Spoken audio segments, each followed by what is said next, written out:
kita dah ada aduan hampir 15 orang yang keluarga memaklumkan bahawa anak mereka berada di Taiwan, dan kita masih lagi dalam proses mengumpul maklumat dan data apakah yang terjadi dengan mangsa-mangsa yang hilang tetapi dipercayai berada di Taiwan tapi hilang komunikasi. Tetapi pada hari ini kita ada salah satu keluarga, anak dia memang telah menjadi mangsa perdagangan manusia di Taiwan.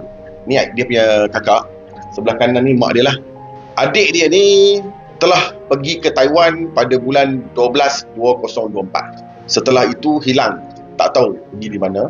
Kemudian akhirnya dia mendapat maklumat bahawa adiknya telah ditahan oleh pihak polis Taiwan kerana disyaki terlibat dalam penggunaan ATM untuk keluarkan wang.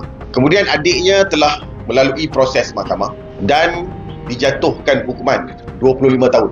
Sekarang berumur 19 tahun. Apabila saya meneliti dokumen yang telah ditranslate oleh pihak pejabat pendakwa daerah Taiwan Chan Yi, menunjukkan bahawa wujud laporan pemeriksaan yang mengatakan bahawa adiknya telah dicederakan. Ini bukti-bukti dia tunjuklah. Adiknya dicedera, dipukul di bahagian belakang, meninggalkan parut.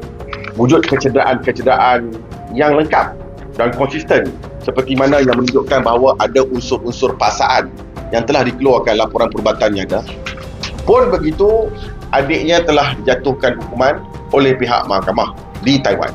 Kita menghormati keputusan yang dikeluarkan oleh mahkamah. Walau bagaimanapun, kita sedang meneliti untuk membuat rayuan. Kalaulah jenayah itu dilakukan sekalipun, jenayah itu dilakukan kerana terpaksa. Dan sebenarnya, menurut maklumat, keluarga mangsa cuba berusaha untuk membayar pampasan ganti rugi daripada kerugian mangsa-mangsa dan telah membuat bayaran, tetapi hukuman hampir 25 tahun. 我为了工作，想到我孩子自己的脚都跌断了，现在还在医。Macam mana adik boleh tahu tawaran kerja?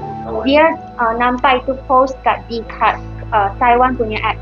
Yang Inu sudah bayar pampasan berapa? Almost I think 80k already. Tak dengar NSO dapat laporan. End of 2023. Ada kaitan tak dengan Cambodia? Mesti scammer dia ada connection lah. Sebab online scam actually original from Taiwan. And opposite a lot of China dari Fujian. Just opposite Taiwan.